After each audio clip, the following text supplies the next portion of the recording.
Bendiciones, mis hermanos, que la gracia de Dios sea con todos. Bueno, ahora ya estamos acá con los hermanos que van a estar en diferido y también con los hermanos que están acá presentes, que están en la clase en vivo. Y hoy vamos a tener nuestra tercera y última clase de profecías y profetas. Hemos hecho todo un recorrido, no solamente histórico, sino que también lo hemos contrastado con la escolástica, ¿no? Que es la filosofía, vamos a decir, la teología que hizo Santo Tomás, que realizó Santo Tomás en conexión con la filosofía clásica. Así que, bueno, mis hermanos, entonces vamos a dar inicio a la clase ya de inmediato. Así que voy a pasar al temario. Y acá tenemos entonces los temas que vamos a abordar hoy.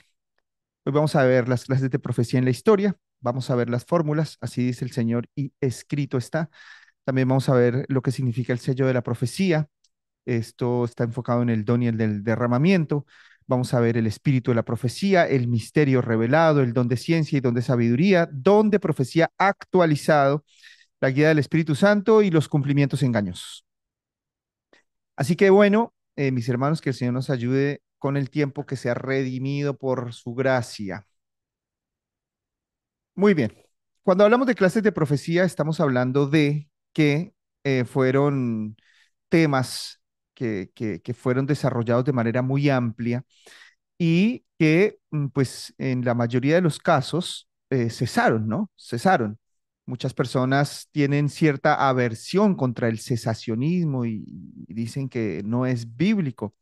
Pero nosotros podemos ver, por ejemplo, que la profecía con temática legislativa, pues cesó, ¿no? No sigue escribiendo nuevas leyes, no hay nuevos Moisés que tengan ese trabajo legislativo. Entonces, acá de esta manera, o sea, como tematizando la profecía de esta manera, nos vamos a dar cuenta cómo muchos temas cesaron y era necesario que cesaran a causa de la venida del Señor Jesucristo. Así que, bueno, vamos a ver los tipos o las clases de la profecía que se dieron en la historia y que pues cesaron de una manera muy, muy, muy clara. Primero, como les dije, la profecía legislativa. Bueno, recordemos antes de eso que el profeta es aquel que habla de parte de Dios, ¿no? El profeta es aquel que conoce la voluntad de Dios, Dios le revela su voluntad, ¿no? Recibe esa información milagrosa por medios milagrosos y después la comunica al pueblo, ¿no? Entonces, tenemos acá los tipos de profecía que se dieron en las escrituras en el Antiguo Testamento, como dije, la profecía legislativa, que esta fue por Moisés, Aarón y Josué, básicamente, mayormente Moisés, ¿no? Y esa profecía legislativa, pues, estableció la ley divina. Puntualmente, lo que tenemos acá en el énfasis teológico, ley, santidad y culto. Aquí tenemos la ley civil, la ley moral y la ley ritual, ¿no? Todo lo cultico. Acá pues fue una revelación bellísima, por ejemplo, el tema de los 10 mandamientos, que nosotros lo reconocemos como la ley moral: no robarás, no matarás, no mentirás, no dirás falso testimonio. Esa es la ley moral y nos muestra el carácter de Dios. Esa ley moral está escrita en nuestros corazones, está, perdón, escrita en nuestras conciencias, ¿no? Toda conciencia en cualquier cultura de la humanidad te va a reconocer que matar es malo, te va a reconocer que robar es malo. No hay culturas que no digan, no, robar está bueno. O sea, es la luz de la conciencia que nos muestra cómo Dios nos creó a su imagen y semejanza, ¿no? Es esa capacidad de discernir entre lo bueno y lo malo, la conciencia, esa capacidad humana, esa potencia humana, que es capaz de distinguir, diferenciar lo bueno de lo malo, y esa ley de la conciencia, pues Moisés la expresa en el Decálogo y lo conocemos nosotros como la profecía legislativa.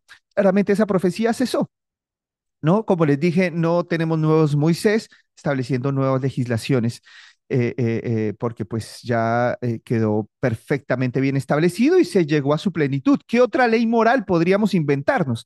No, todo lo que se invente, todo lo nuevo, como en su momento dijo Steve Lawson, lamentablemente, bueno, o lamentamos su situación, pero en su momento Steve Lawson dijo con respecto a eso, a traer nuevas revelaciones con respecto a esto, pues simplemente es hacer herejías, ¿no? Es ir más allá del texto. Pablo nos manda a contentarnos con lo que está escrito. Entonces, la profecía legislativa cesó. Dios es el gran legislador del universo. Las leyes que están en el universo, tanto físicas como morales, pues las estableció Él y están impresas en la naturaleza misma. Eh, Así que bueno, esa es una clase de profecía. Otra clase de profecía fue la profecía pactual. La profecía pactual en la descripción reafirmó, denunció, renovó el pacto y las promesas. Puntualmente, este tipo de profecía fue enfocado en las promesas, ¿no? Acá tenemos a los grandes exponentes como Samuel, Elías, Eliseo y Jeremías. Nosotros ya no tenemos más promesas porque ya llegó Cristo. ¿Qué otra promesa podemos tener afuera de Cristo? Si Él es lo máximo, Él es todo, es la plenitud. No hay más promesas aparte de Él, ¿no? Eh, es como la profecía máxima. Entonces, todo lo pactual fue en realidad una construcción del nuevo pacto, y ya sabemos que el nuevo pacto pues está hecho en su sangre. ¿Qué otro pacto podemos hacer más allá de su sangre o que complemente el pacto de la sangre de Cristo? No hay nada, mis hermanos. O sea, yo veo en este caso, y en el de la legislativa también, en este caso una plenitud que hace por obligación que llegue al cese, ¿no? De esta expresión profética, que esta expresión profética llegue al cierre. Entonces, como les dije, acá tenemos a estos exponentes, Samuel, Eliseo, Elías, pero puntualmente Jeremías. Jeremías es el que desarrolla la profecía del nuevo pacto, que es como la profecía eh, culminante, ¿no? Y la que nos muestra todos los pactos anteriores en su plenitud. Bueno, como les dije acá, tenía el énfasis teológico puesto en la fidelidad, en el juicio, en la renovación del pacto, pero puntualmente promesas, ¿no? Se prometió, bueno, cielos y tierra. Bueno, en principio se prometió tierra, ¿no? Después se prometió un reino. También se prometió un juicio perfecto, también se prometió una purificación de Jerusalén, ¿no? Y en ese momento, pues los judíos entendían que Jerusalén iba a ser limpiada de los gentiles, pero después entendemos que es una purificación antropológica, o sea, es una purificación de la naturaleza humana, no es una purificación étnica, sino una purificación de la naturaleza humana. ¿No? La naturaleza humana está inclinada al pecado y la nueva naturaleza está inclinada a la gloria de Dios. Entonces, pues esa profecía, como les dije, qué promesa más allá de Cristo se puede llegar a dar? ¿Y con qué la podríamos complementar? Con nada, sencillamente con absolutamente nada. Después tenemos la profecía mesiánica, que fue toda la que se enfocó no a las promesas, sino al Mesías en sí, ¿no? Y bueno, como dice acá en la descripción, anunció al Mesías y su obra futura. Los principales exponentes fueron Isaías, Miqueas, Zacarías, Natán. Recordemos que Isaías es el que nos trae el nombre de Emanuel, Dios con nosotros, ¿no? Ahí entendemos cómo Dios se humanizaría por gracia. Después, en el énfasis teológico, vemos que se enfoca en la salvación, reino eterno y redención futura. Luego tenemos la profecía apocalíptica que revela el destino final del mundo y la victoria divina. Los profetas destacados en este tipo de profecía, en esta clase de profecía, fue Daniel, Ezequiel y Juan. Ahora, cuando nosotros entendemos que Dios va a hacer un juicio, que Dios va a juzgar el mal y que todo esto será para la gloria de Cristo, como nos lo revela ya Juan en Apocalipsis, ¿qué otro fin nos podemos inventar? O sea, la profecía apocalíptica tiene que cesar porque la profecía apocalíptica ya nos revela el fin, hay un juicio, hay cielos y tierra nueva, a menos de que de los cielos y la tierra nueva nos vayamos a Júpiter, como dirían los testigos de Jehová, o nos vayamos a Marte, o nos cambiemos de galaxia, entonces es otra profecía que se debe añadir, pero ya no hay más. O sea, no podemos ir más allá de eso. Y toda la gente que de manera apocalíptica prediga guerras, bueno, ya Jesucristo las predijo desde hace mucho tiempo antes. O sea, ellos en realidad están usurpando la autoría de estas predicciones cristológicas o los que profetizan, qué sé yo, enfermedades, o los que profetizan, bueno, todo ese tipo de cosas que ya quedaron claramente profetizadas por Jesucristo, y ellos se atribuyen como una nueva mención, pues simplemente eso es una usurpación de la autoría, como dije, cristológica, porque ya quedó establecido, mis hermanos. Jesucristo dijo, habrán guerras y rumores de guerras, vendrán hambres, pestes, terremotos. Entonces, cada que hay un terremoto sale un profeta a profetizar otro terremoto. Bueno, ya sabemos que van a venir más terremotos, ¿no? Entonces, la profecía apocalíptica quedó cerrada. Además, el mismo Señor Jesucristo en Apocalipsis 22:18 dijo, no se añadirá nada más a esta profecía. O sea, realmente cuando sale la gente a decir profecías apocalípticas, yo digo, esta gente no lee la Biblia, no lee el Apocalipsis, porque en el Apocalipsis dice que se cerró, ¿no? Entonces lo que tenemos que decir es recordar la Biblia y cómo la Biblia y cómo Cristo trajo el entendimiento final de todas las cosas en lugar de andar vaticinando nuevas guerras. También está mal empezar a vincular las guerras, como lo que pasó recién ahora con Irán e Israel, con la última guerra. Bueno, esto la iglesia lo ha hecho desde el primer siglo. Cada que surge una guerra, la vinculan con la última guerra. Cada vez que surge un terremoto, lo vinculan con el último terremoto. Y no está bien, hermanos, porque el Señor Jesucristo dijo, es necesario que todo esto acontezca, pero aún no es el fin. Todo Mateo 24, desde el versículo 13 en adelante, es clarísimo, el Señor dice, vendrán guerras, rumores de guerras, pero es necesario que todo esto acontezca, pero aún no es el fin. Luego dice, vendrán terremotos, pero es necesario que esto acontezca, pero aún no es el fin. Y la señal definitiva, la señal última, es la predicación del Evangelio a todas las naciones, y entonces vendrá el fin, allá en San Mateo 24:14, ¿no? Que dice puntualmente, y será predicado el Evangelio del reino para testimonio, no para salvación, para testimonio a todas las naciones, y entonces vendrá el fin. Lo que a nosotros vamos a decir, nos revelaría en términos populares, la cercanía del fin es un evangelismo mundial, que de hecho, pues ya estamos como muy cerca de ese tipo de evangelismo y más con el desarrollo de las tecnologías y los medios de comunicación, ¿no? Entonces, eh, mis hermanos, también entender que el énfasis teológico del Apocalipsis no es el fin del mundo, sino el fin del mal. Porque mucha gente vive aterrada como que se acaba esta historia y ya nos mudamos todos al cielo. No, no, no, no, no, no, no. Eso simplemente es el fin del mal y el establecimiento del reino glorioso de nuestro Señor Jesucristo. Todas estas profecías, estas clases de profecías que se dieron en la historia, cesaron. Acá, como les dije yo, Jesucristo, Apocalipsis 22:18 ya lo deja clarísimo. Todo San Mateo 24 lo deja clarísimo, no hay más, no hay más, no podemos seguir insistiendo sobre estos temas. Por eso la Biblia es completísima.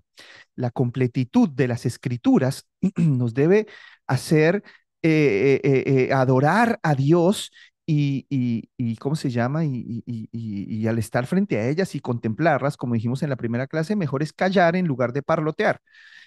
Bien, finalmente el último tipo de profecía que se da es la profecía pedagógica. Yo ya les dije cómo el Señor Jesucristo les dijo a sus discípulos, id por todo el mundo y predicad el Evangelio, enseñando que guarden todas estas cosas. Entonces, el mensaje de Dios a la humanidad ya era más, en realidad toma un carácter pedagógico, ya deja el hombre de ser un mediador sacerdotal, profético o monárquico y ya se enfoca en la pedagogía profética, ¿no? Entonces, en la descripción dice, educa espiritualmente al pueblo, edifica, instruye y sostiene. Los profetas destacados, bueno, acá tenemos apóstoles, profetas, evangelistas, pastores y maestros, según lo que nos dice Efesios 4:11, porque pues ellos todos están encargados no de crear nuevas profecías, sino de sostener y ser fieles a las que ya fueron anunciadas de manera completa, plena, de manera eh, exhaustiva en las escrituras. El énfasis teológico tiene que ver con la corrección, la formación espiritual y la fidelidad a la doctrina. Es tan claro en el Nuevo Testamento este mensaje, mis hermanos, que si nosotros leemos el Nuevo Testamento completo y en todo su contexto histórico y como si fuéramos una persona del primer siglo, lo vamos a entender de esta manera. Entonces, este tipo de profecías, como les dije, cesaron. La única profecía que sigue vigente o la única clase de profecía vigente es la pedagógica. los maestros, los pastores, los evangelistas que predican a Cristo son un tipo de profeta, pero recordemos que con lo de las clases pasadas, el profeta moderno es el predicador.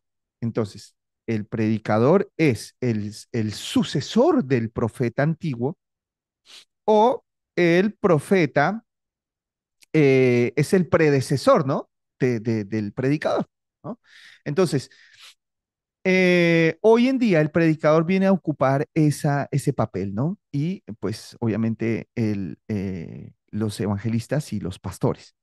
Así que bueno, dejemos ahí esta diapositiva, tratemos de avanzar. Ya aquí entendemos las clases de profecía y cómo estos temas entonces cesaron.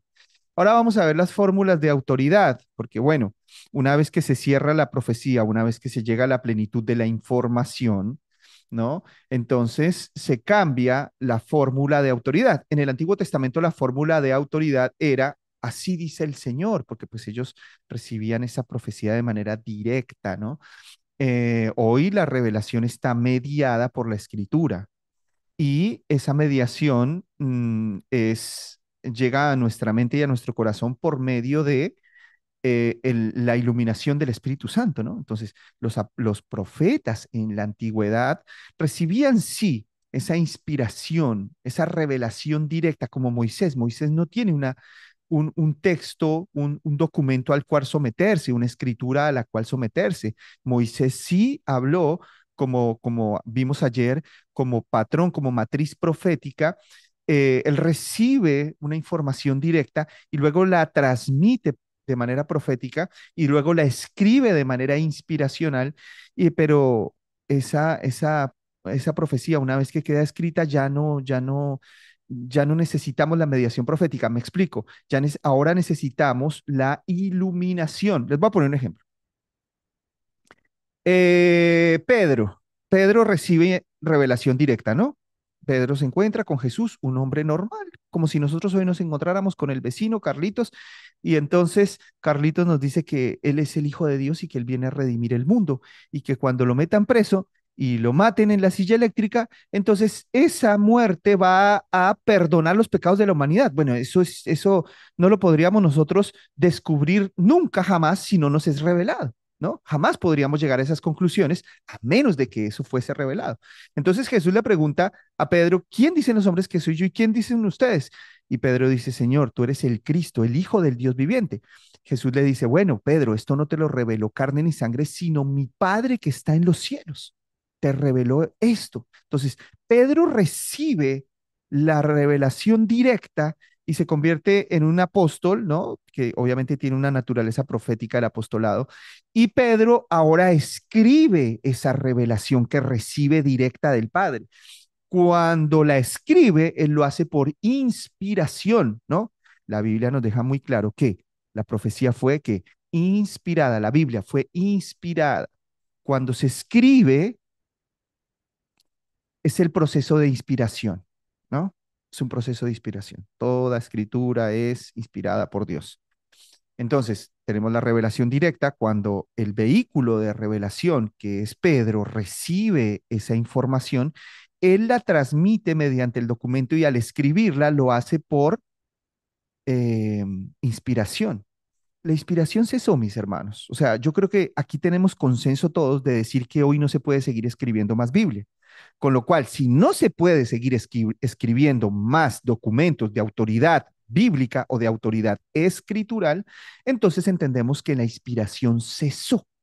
Porque cuando, como les decía ayer, cuando se finaliza el documento, entonces pues ya no se necesita más la negociación ni más informaciones que queden agregadas al documento, al papel, a la escritura, ¿no? La escritura, grafos en griego, tiene una autoridad. Usted cuando va a agarrar, yo les digo a los hermanos de las clases, cuando usted va del seminario, cuando usted va a hacer la lista del supermercado, usted no le dice las escrituras, ¿no? Tomamos el teléfono y ponemos en el blog de notas, bueno, no sé, leche, queso, huevos, carne. Nosotros no ponemos o no decimos, a ver, voy a buscar las escrituras, porque no tiene un peso autoritativo. Decimos escrituras al documento con el que compramos una casa, con el que compramos un vehículo, o con el documento que demuestra que nos casamos o cuando nacimos, la partida de nacimiento, esos son escrituras. Entonces, la escritura, el término escritura es un término de documento autoritativo. Nadie puede hacer un documento porque sí. O sea, yo no puedo hacer una escritura de esta casa con una otra persona y listo, y ya llegamos a un acuerdo y firmamos entre los dos. Esto tiene que ser puesto ante alguien que tenga autoridad oficial, ante un escribano, ante un juez, ante, bueno, qué sé yo. No se puede hacer, no se puede celebrar así si no se tiene la investidura. Entonces, cuando la escritura justamente es redactada, toma su naturaleza autoritativa de los apóstoles y de los profetas. En ese punto, cuando ya está terminada la escritura, entonces se pasa de la fórmula así dice el Señor a la fórmula escrito está, por obvias razones, mis hermanos, por obvias razones. Hoy ya no está vigente la fórmula así dice el Señor. Algunos delirantes por ahí loquitos estarán diciendo así dice el Señor, pero pobres no les ha amanecido, ¿no?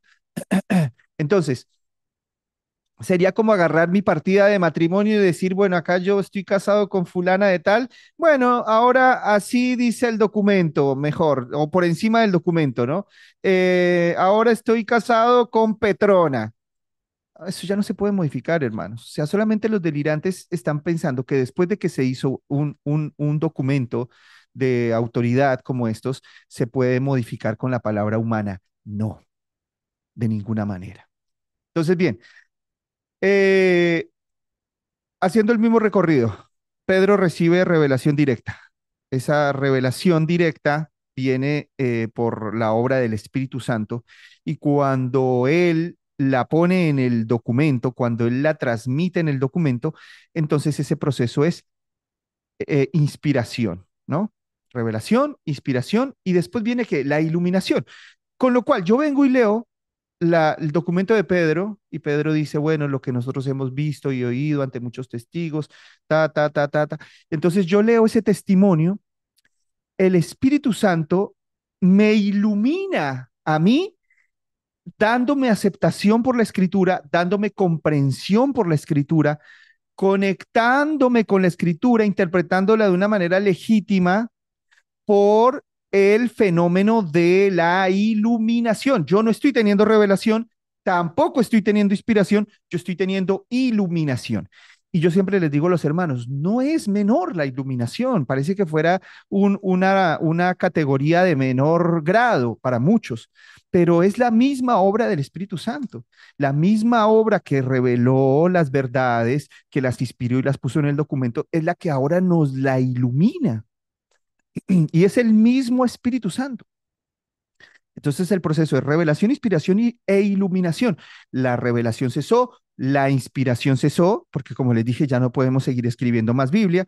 Y la iluminación es el factor revelacional que está vigente hoy. ¿Podemos llamarle a esa iluminación revelación? Sí se puede, pero como está tan desvirtuado este asunto, yo le digo a los hermanos que hagamos la precisión de que es, si bien es cierto, es una revelación, es de naturaleza iluminativa, para no confundirla con las autoridades de las escrituras, ¿no? Entonces, es como que la revelación es un gran paraguas y abajo de ese gran paraguas está la revelación inspiracional y la revelación iluminativa. Hoy está vigente la revelación iluminativa. ¿Cómo? Hoy estamos bajo esa acción del Espíritu Santo, entonces nosotros ya no vamos a decir más, así dice el Señor, sino que vamos a decir, escrito está hasta el punto, mis hermanos, que el mismo Señor Jesucristo, siendo Dios, y que si bien es cierto, Él trajo la legislación definitiva, que fue la del Sermón del Monte, no obstante, Él basa su autoridad en lo que había sido escrito por los profetas, ¿no? Por el profeta Moisés, por los profetas, por los salmos. Entonces el Señor Jesucristo le dice a Satanás, escrito está también. Escrito está también, y escrito está, no oíste que fue dicho. El Señor basaba o el Señor se sometía a la autoridad escritural porque la autoridad escritural era del mismísimo Espíritu Santo. Y el Espíritu Santo traía la voluntad del Padre.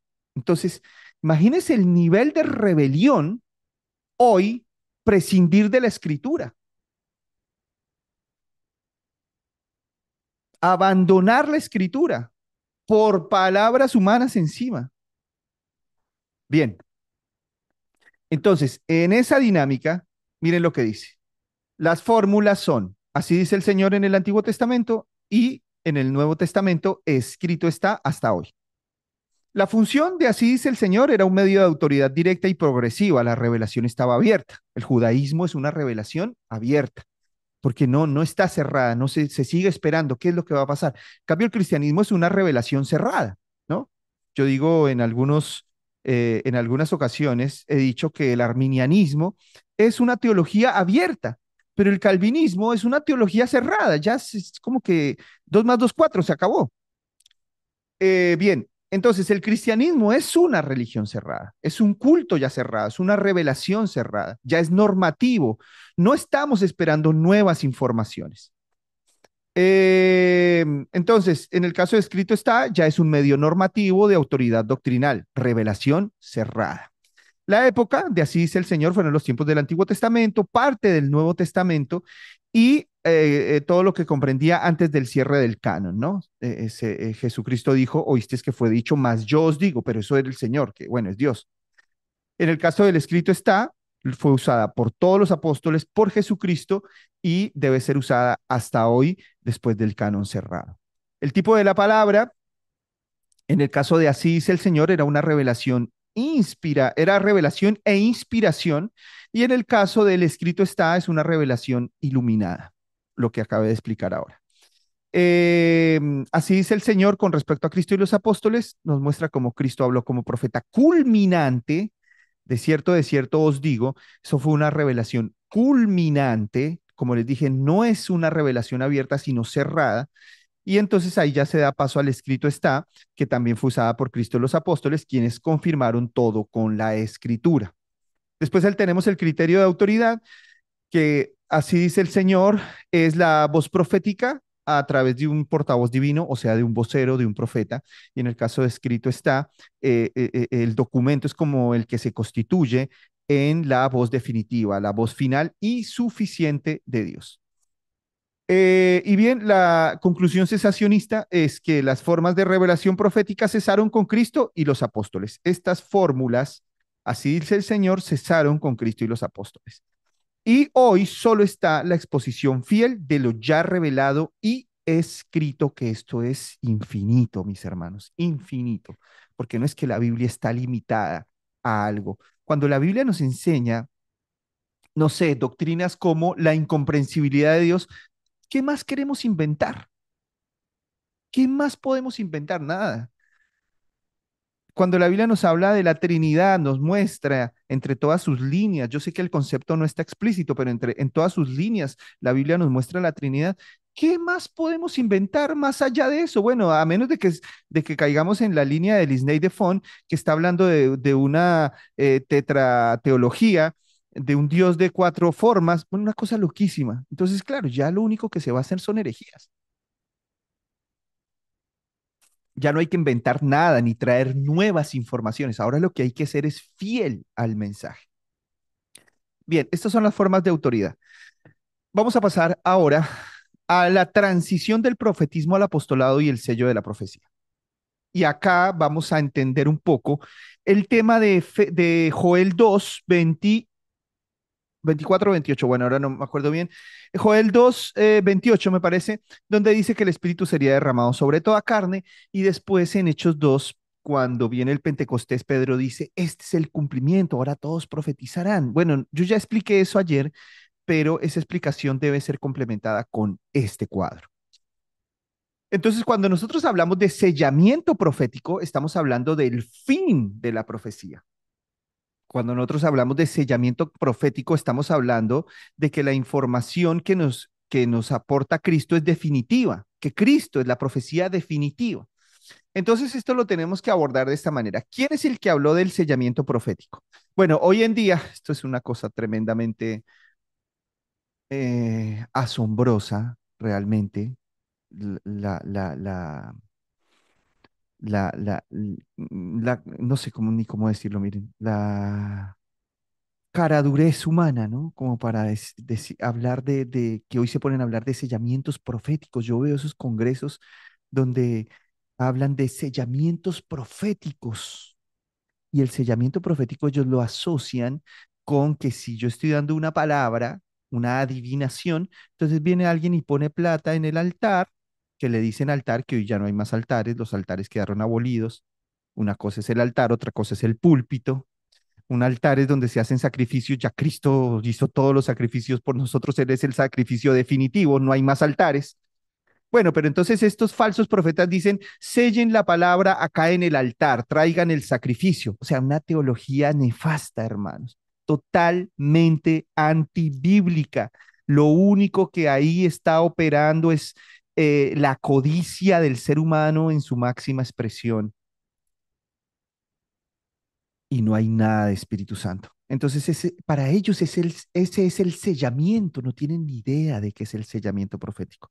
El sellamiento, el sello de la profecía es Jesucristo.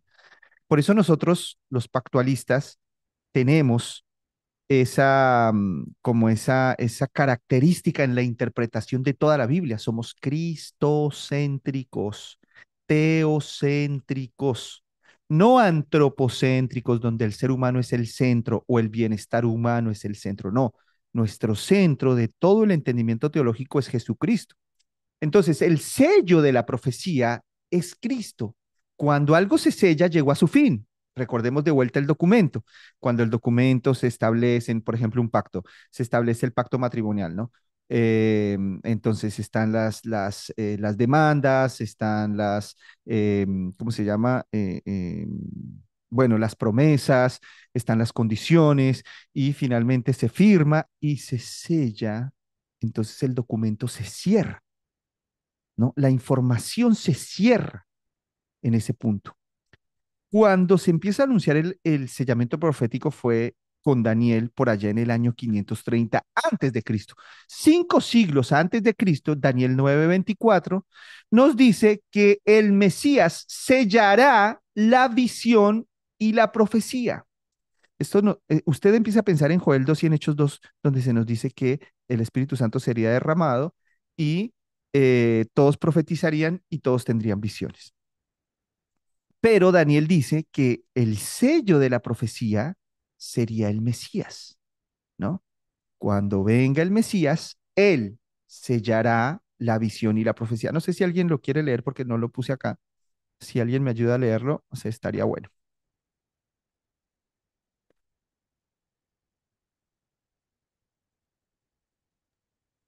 Acá va a estar. A ver, mi hermano, léelo. 70 semanas están determinadas sobre tu pueblo y sobre tu santa ciudad para terminar la prevaricación y poner fin al pecado, y expiar la iniquidad para traer la justicia perdurable y sellar la visión y la profecía, y ungir al santo de los santos. Bien, aquí Daniel está diciendo, a partir de ahora, cuenten 70 semanas y cuando llegue la semana 70 se ungirá al Mesías y él traerá el sello de la visión y la profecía. O sea, ustedes no tienen que esperar más nada, porque la profecía era un medio de guía, de promesas para llevarnos como dice Pablo, a, al cumplimiento de todos los tiempos, ¿no? A los tiempos de cumplimiento. Entonces, esto comienza, o esta palabra, esta doctrina, esta teología del sellamiento, empieza a tomar acá un sentido cristológico. Entonces ya sabemos que cuando venga el Mesías, se sella la visión y la profecía. Perfecto. Cuando viene Cristo, acá en el año cero de nuestra era, ¿no? De el nacimiento del Señor Jesús, que lo relata Lucas 2, se inició una transición al sellamiento. Muchas personas dicen, bueno, pero Cristo vino, pero siguieron profetizando después. Sí, porque cuando Cristo nace, no se sella la profecía. La profecía la sella Cristo mismo, pero recién en el año 90 con el Apocalipsis. Aquí todavía, cuando Jesucristo nace, todavía no teníamos la revelación del Apocalipsis. El Apocalipsis, que es la escatología judía, pero centrada en Cristo, ¿no? Que este es el trabajo de el profeta y apóstol Juan. Entonces, la profecía no se sella con el nacimiento del Señor Jesucristo porque es que muchos cometen el error de que cuando hablamos nosotros del sellamiento o del cese de la profecía, porque por Daniel 9:24, ellos dicen, no, pero vino Cristo y siguieron profetizando y Pablo habló de la profecía y Pedro también, y entonces Agabo estaba profetizando y las hijas de Felipe, sí, sí, pero paren un poco. Cuando viene el Señor Jesucristo empieza una transición hacia el sello definitivo. Recién es en el año 90 que se sella la profecía. Ya el Señor Jesús había muerto, resucitado y ascendido al cielo, pero todavía faltaba una serie de informaciones que iban a ser dadas a los apóstoles desde los mismos cielos, estando Jesucristo entronizado, porque el Señor Jesucristo tenía que estar entronizado para que esa revelación pudiera ser dada, ¿no? Así que entonces, con la venida del Señor Jesucristo, pasa, esto es otra cosa importante, pasa la administración de la revelación de las manos de los profetas a las manos de los apóstoles. Yo ayer les dije, la profecía en el Antiguo Testamento fue siempre dada por profetas, ¿no? Moisés, bueno, Jeremías, Isaías, ellos fueron profetas. Los profetas tenían en sus manos la administración de la revelación. Cuando viene Jesucristo, ya los profetas no tienen más esta administración, sino que la administración pasa a los apóstoles. Los apóstoles son los que traen las conclusiones, los apóstoles son los que centran toda la teología en Cristo, son los que nos enseñan ya cómo las promesas llegan a su sentido pleno, ¿no? Entonces, eh, Jesús es el sellamiento de la profecía, lo anuncia Daniel, viene Jesucristo, no se sella ahí mismo, sino que comienza el sellamiento y pasa la profecía de los profetas a los apóstoles, ¿no? Bien, en el año 33, finalmente, muere el Señor Jesucristo, asciende al cielo, es entronizado y ya se van a venir las últimas revelaciones, ¿no? Las últimas, o sea, ya se va a culminar el sellamiento. Hechos 1:19 nos muestra, bueno, la ascensión, el derramamiento del Espíritu Santo, la revelación del misterio cristológico. Esto los apóstoles empiezan a enseñar, chicos, el misterio oculto por los siglos de los siglos que no conocieron nuestros padres, que no pudieron ver con claridad los profetas, es Cristo. Entonces ahí queda plenamente revelado el misterio cristológico. Pero cuando Cristo es entronizado, muere y resucita, la resurrección era muy importante para que ya la revelación se consolidara, ¿no? Para que ya el sellamiento se consolidara. Esto estamos hablando del año 33. Y el Evangelio se constituye en la profecía consumante, porque se viene cocinando todo, ¿no? Se viene cocinando todo como cuando estamos haciendo, no sé, póngale preparando un color, una pintura de un color muy exclusivo, un color único. Esa gente que prepara los colores por computadora, ¿no? No sé si ha visto para, no sé, un auto. Entonces empiezan a poner unas mezclas de colores muy, ¿cómo se llama? Muy exactos. Y entonces se pone un poco de pintura, no sé, roja y otro poco de pintura, no sé qué, y así los colores primarios y después algo metalizado. Y finalmente, todos esos colores se unen, se fusionan, se mezclan y sale un color único y definitivo. No hay que agregarle más nada. Entonces, cuando nosotros hablamos del Evangelio, es esa pintura terminada, es ese mensaje para todas las naciones, es ese mensaje para todo ser humano que se constituye en la voluntad última de Dios para nosotros y lo que nos puede llevar a la comunión perfecta con Dios. La guía última es el Evangelio. Proclamar el Evangelio es un ejercicio profético. Cuando yo le hablo a los hombres el Evangelio, cree en Cristo y arrepiéntete, yo estoy siendo portavoz de Dios, yo estoy siendo profeta, pero también estoy ejerciendo el ministerio apostólico. Por eso la iglesia, nosotros decimos que somos un ministerio profético y apostólico. ¿Por qué? Porque nosotros traemos el mensaje de los profetas, el mensaje de los apóstoles y lo exhibimos en el Evangelio. Pero obviamente no es el ministerio profético apostólico de Guillermo Maldonado, mis hermanos. Hasta aquí ya empezamos, o sea, lamentablemente tenemos que hacer estas diferencias, ¿no? Cuando nosotros decimos que somos una iglesia apostólica, estamos diciendo que somos una iglesia que basa su enseñanza de doctrina en los apóstoles. ¿Por qué es importante hacer esta precisión? Porque muchos en el primer siglo no basaban sus doctrinas en todos los apóstoles, sino que por causa del evionismo, no sé si en alguno lo ha escuchado, el evionismo, por ejemplo, decía, no, yo no escucho a Pablo, porque a mí no me gusta lo que dice Pablo, yo me quedo solamente con Pedro y con lo que dijo Lucas. Bueno, el evionismo, que era un rechazo por las doctrinas paulinas, fue o sea, se constituyó en una guerra fuerte en el primer siglo. Los judaizantes, ¿no? Que de alguna manera contemplaban el mensaje de Cristo, decían, sí, está todo muy lindo, pero Pablo no me cierra. Bueno, eh, cuando nosotros decimos que somos apostólicos es porque reconocemos ese canon y confiamos plenamente en los apóstoles y transmitimos el mensaje de los apóstoles que son el fundamento, ¿no? Ellos son el fundamento, como dice Efesios 2:20, en una perfecta conexión con Efesios 4:11, que dice que Cristo mismo constituyó a unos apóstoles, a otros profetas, evangelistas, pastores y maestros para la edificación del cuerpo de Cristo. Ahora vamos a ir para ese lado. Entonces, lo que quiero decir es que el Evangelio es un mensaje apostólico profético o profético apostólico. Es esa pintura terminada, es ese color definitivo único, que no se le puede añadir más nada.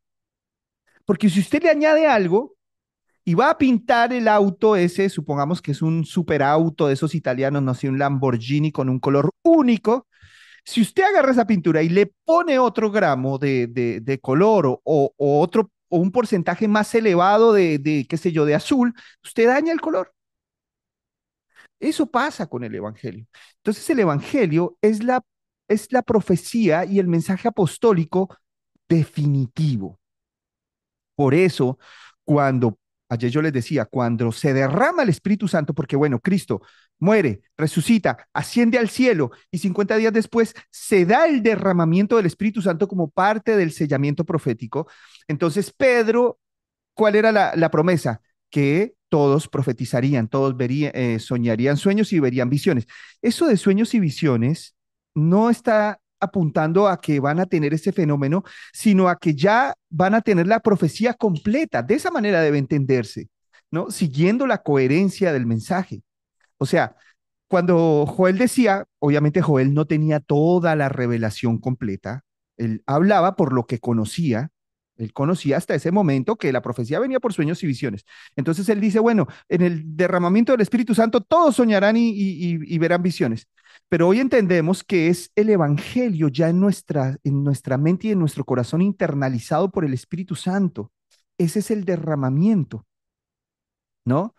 Entonces, ¿qué hizo Pedro en cumplimiento? Porque Pedro dijo, ese día que nosotros estábamos esperando de Joel, ese día es este día. Miren, este es el cumplimiento. Y Pedro es apóstol, tiene una autoridad impresionante, o sea, tiene una autoridad legítima. Entonces, si Pedro vinculó Joel 2 con ese día, ¿qué pasó ese día para que nosotros entendamos el cumplimiento de Joel 2? Ese día se predicó el Evangelio. Entonces usted ve todo el capítulo 2 y usted ve cómo los hombres hablaban las maravillas de Dios por lenguas y todo estaba centrado en el Evangelio, en decir Jesucristo es la salvación. Ese, ese ya era un mensaje consolidado. Cristo es la salvación. Ese ya era el mensaje definitivo. Esa era ya la profecía consumada, el mensaje apostólico consumado.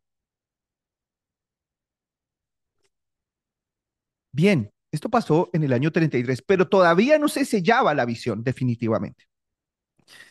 Entonces, ya aquí había un derramamiento del Espíritu Santo y aquí todos empezaron a profetizar. ¿Qué profetizaban? El Evangelio. Bien, ¿cómo entendemos esto? Ya estamos hablando del año 33, pero por allá por el año 50 y año 60, Pablo empieza a ordenar ese don profético. Ese don profético, él dice, por ejemplo, allá en 1 Corintios 14, bueno, profeticen de a uno, organícense, juzguen los otros. Pablo empieza a ordenar, a regular el ministerio profético porque estaban dando ciertos abusos. El ministerio del don ya no era un ministerio profético, sino que era don profético. ¿Por qué don profético? Porque ya la profecía no tenía la autoridad, sino los apóstoles. Entonces pasa de ser ministerio a ser don, ¿no? De esta manera lo distinguiría Berkhoff. El ministerio era, cuando era el ministerio profético, era porque tenía toda la autoridad. En el Nuevo Testamento, la profecía no tiene toda la autoridad, la autoridad la tienen los apóstoles. Por eso Pablo dijo, si alguno enseña otra cosa que no haya sido dada por nosotros, otro evangelio sea maldito. Entonces, en ese punto, la profecía estaba subordinada al apostolado. Y como les dije, Pedro la organiza. Pero todavía estaba ese don profético porque recordemos que era un periodo transitorio. El periodo comienza con el nacimiento de Cristo, se viene consolidando con su muerte, ascensión, derramamiento del Espíritu Santo, entronización de Cristo. Ya el mensaje del Evangelio tenía que ir a todas las naciones, que de hecho uno de los propósitos de que la iglesia hablara en lenguas era que el Evangelio fuera a todas las naciones. El Señor Jesucristo le dijo a los discípulos, bueno, vayan por todo el mundo y prediquen el Evangelio a toda criatura. Ellos le decían, le habrán dicho, Señor, pero ¿y cómo hacemos si yo no sé hablar en ruso y yo no sé hablar en chino? ¿Cómo quieres que hagamos? A duras penas hablamos en arameo, por ahí diría alguno, o en griego. Y el Señor dice, el Espíritu Santo les dará lenguas para que vayan a esas tierras y prediquen el Evangelio. Y eso fue lo que pasó en Pentecostés. Entonces, ahí dicen que oímos hablar a estos las maravillas de Dios y habían reunidos de todas las naciones bajo el cielo, partos, edomitas, del Ponto, más allá de Galacia, y todos entendían las maravillas de Dios, ¿no? O sea, el Evangelio, ¿no? Entonces, Pablo, acá en el año 50 y 60, regula ese don que ya venía de tener la autoridad completa en el Antiguo Testamento a estar subordinado en el Nuevo Testamento y a un sellamiento definitivo en el año 90. Entonces, cuando nosotros vemos esta línea de tiempo del sellamiento, entendemos por qué Pablo ordena el don en Corintios 14. Esto no era para nosotros, esto era para la gente del primer siglo, es muy claro, ¿no? Es muy claro que unos mensajes para los apóstoles, otro mensaje es para la gente del primer siglo, otro mensaje fue para los profetas y otro mensaje es para nosotros. O sea, cada tiempo tiene un mensaje y si nosotros queremos entender bien la Biblia, tenemos que hacernos como si fuéramos una persona de esa época y si no, no vamos a entender nada. ¿No? Eso es una regla hermenéutica, interpretar el texto no solo en el contexto gramatical inmediato, sino también en el contexto gramatical global y a su vez en el contexto histórico. Y si no estamos haciendo cualquier cosa, estamos haciendo una eisegesis, una mala interpretación de las escrituras. Entonces, en el año 50 y 60, Pablo ordena este don, ya lo voy a decir de esta manera, era un don, era una profecía debilitada, ya no tenía toda la autoridad, ahora estaba sometida a los apóstoles y encima que estaba desordenada por los hombres, pero ya se estaba llegando a la consumación de todas las cosas. En el año 80, Lucas escribe el Evangelio de su autoría, ¿no? El Evangelio de Lucas. Recordemos que Lucas es discípulo de Pablo y Lucas pues está transmitiendo una enseñanza paulina. Nosotros vemos al Evangelio de Lucas como un texto paulino porque era discípulo de Pablo, así como Marcos es un texto pedrino porque es un discípulo de Pedro. Y los apóstoles tenían la autoridad revelacional, ellos eran los que regulaban lo que se decía y lo que no se decía. Lucas, en su capítulo 16 y en el versículo 16, él dice, los profetas fueron hasta Juan el Bautista, lo que nos muestra un fin del profetismo. Entonces, esto fue escrito después de que Pablo estaba acá lidiando con este desorden profético. Finalmente llega el sello de la profecía. Finalmente llega la culminación. ¿Cuándo? Cuando Juan recibe el Apocalipsis de Patmos. Ya ahí se cierra todo, el fin de todas las cosas. Todos los elementos de la apocalíptica judía se expresan a la luz de Cristo, no a la luz de Israel, ojo con esto, no a la luz de una tierra, de un espacio geográfico. Toda la apocalíptica judía se toma en el Apocalipsis de Juan eh, y se pone a Cristo como centro, ¿no? Se pone a Cristo no solamente como centro, sino como destino. O sea, nosotros somos cristocéntricos, toda la doctrina está basada en Cristo, y a su vez somos cristotélicos, cristocéntricos y cristotélicos. El telos nuestro es Cristo. Cristo es el fin, el profeta definitivo, el mensaje definitivo.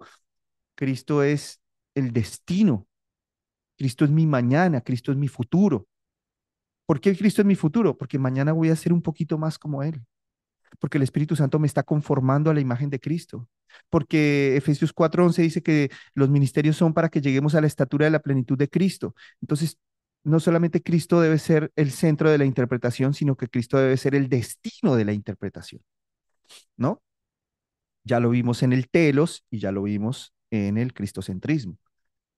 Entonces acá el sellamiento profético llega a su cierre definitivo.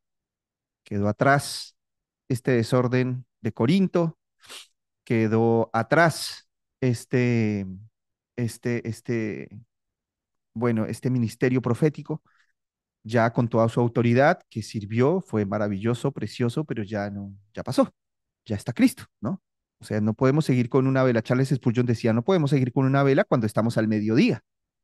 Paren un poco, ¿no? Bien, y Jesucristo es el sol de justicia. En este punto, en el año 90, yo sé que hay una discusión en los años que se escribió Apocalipsis, que hay unos que dicen que fue en el 65, otros que dicen que fue en el 90. Más allá del año, ese fue el proceso de cierre. Si el Apocalipsis de Juan y Juan muere en la década de los 60, entonces el sellamiento fue más rápido todavía. O sea, el cese fue más rápido. Acá hay algo importante, todos los apóstoles ya habían muerto. Eso también nos deja entender por qué se sella la profecía. Ya nadie podía decir nada. Cuando los judíos, yo les decía ayer en la película, iban y le preguntaban a Moisés, Moisés, ¿es verdad que había un Adán? ¿Es verdad que hubo un diluvio? ¿Es verdad que Dios le habló a un patriarca y le dijo que nosotros, de sus descendientes, iban a ser benditas todas las familias de la tierra? Y Moisés les decía, sí, claro que sí, es cierto eso. Él era un vehículo de revelación y él conocía la voluntad de Dios. Pero muerto Moisés, ¿a quién le preguntaban? Ya no se le puede preguntar a nadie, excepto al sucesor o a la autoridad delegada. En el caso de la muerte de Pedro, pues también, o en el caso de la muerte de Pablo, pues también. A Pablo le preguntaron, Pablo, una de las innovaciones doctrinales, una de las innovaciones de las nuevas revelaciones que trajo Pablo fue el arrebatamiento. Eso no se conocía en el Antiguo Testamento y en el Nuevo Testamento, pues tampoco. Pablo es el que hace esta innovación teológica. Entonces, ¿a quién le van a preguntar si se murió Pablo? Otra innovación teológica. No le van a preguntar a nadie. Al Papa Juan Pablo II no le van a preguntar. Entonces, mueren los apóstoles y se cierra el canon. Es apenas lógico, hermanos. Es apenas lógico. Es ponerle sentido al texto, a la escritura y meternos en el contexto histórico. Los apóstoles fallecen, ¿a quién le vamos a preguntar? Bueno, obviamente que los papas dijeron, pregúntenme a mí porque yo soy el sucesor de Pedro. O sea, Pedro me dejó a mí encargado y entonces yo ahora me invento las indulgencias y me invento la asunción de María y me invento la virginidad perpetua de María y ahora María es corredentora y María es cosalvadora y María es cointercesora y María es Dios. ¿Y cuándo dijeron los apóstoles eso? Ah, no, eso no me lo dijo Pablo ni Pedro, pero yo soy el sucesor. Bueno, por eso, justamente por eso en la Reforma fue que se venció esa sucesión apostólica y vencimos en la Reforma esa sucesión profética y dijimos la Biblia es la autoridad máxima de la Biblia, de la iglesia. la infalible. No es la única, hay otras autoridades, porque pues los maestros que interpretan la Biblia también son una autoridad. La iglesia en su conjunto es una autoridad, pero donde finaliza todo debate, donde se apaga toda voz humana, es en la escritura. Entonces la escritura es la regla de fe y conducta definitiva, ¿no? Llegamos al sellamiento profético, año 90, fin de la revelación, fin de la profecía, no por incapacidad divina, sino por plenitud. Entonces, aquí en este cuadro nosotros vemos la mentalidad teológica profética de Daniel, la Pedrina, la Paulina, la Lucana y la Juanina.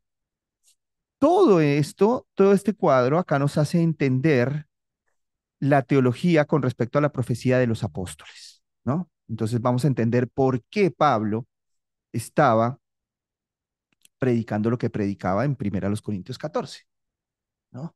Vamos a entender por qué Lucas escribió lo que escribió en Lucas 16:16. Vamos a entender por qué Juan escribió lo que escribió en Apocalipsis 22:18 cuando dijo, el que añada una sola palabra a esta profecía, sobre él le caerán estas maldiciones, ¿no? Recordemos que ayer hablábamos de cómo Pedro deja atrás el ministerio profético y ahora vincula a los maestros con el peligro que puede enfrentar la iglesia, los falsos maestros. Así como hubo falsos profetas en la antigüedad, ya no hay. En este tiempo habrán falsos maestros, o sea, es lo que está vigente. Bien, entonces, ese sellamiento profético está más o menos basado en este proceso, ¿no? El anuncio, el cumplimiento, la transición, el don vigente que era, el don profético vigente que era el que estaba aquí con Pablo en Corintios, y finalmente el sellamiento definitivo con el Apocalipsis de Juan. Eh, esta es la manera en que debemos entender, bueno, todo el abordaje de la profecía, del don de la profecía y del sello de la profecía. Todavía nos falta un poquito más con respecto a este tema, pero bueno, vamos a avanzar.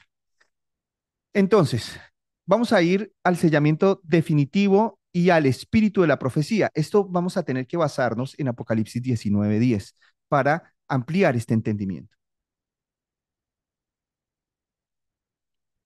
Apocalipsis 19:10 dice, bueno, se lo relato, Juan se postra ante un ángel y entonces el ángel le dice, mira, no lo hagas, yo soy consiervo tuyo y de tus hermanos, adora a Dios porque el testimonio de Jesús, este que está acá, porque el testimonio de Jesús es el espíritu de la profecía. Ya esto es Apocalipsis, cierre profético, cierre del canon.